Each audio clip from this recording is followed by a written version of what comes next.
Hello, konnichiwa. Karon magbuhat ta og tamago kakiguhan. Kung sa English pa, rice with raw eggs. Kung sa Bisaya, angkol nga hilaw, basta mao na to.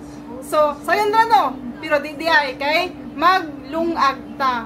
Kaniding paglungag, lisod di kay ni diri sa Japan nga maka-perfect mo kanang nilungag nga kanon. So, tudluan ta mo unsaon pagkilis sa bugas.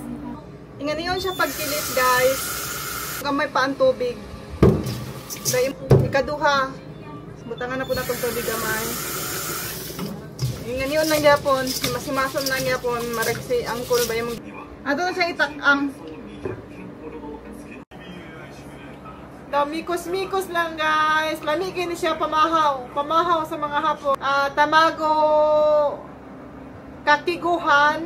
Or sa Bisaya pa, ang itlog ni Uncle nga gibutang sa kanon daw gimikos-mikos. So, ato na siyang kaunon, guys, kay gutom na yung taon ang ato ang vlogger. Butang na ito, wasabi shoyo. Ninyo, kaya nasa Japan yung mga asawa, mga mama, awatan nyo, kaya lami kayo ni.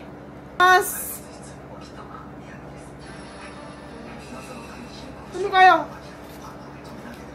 Lord, atong diet.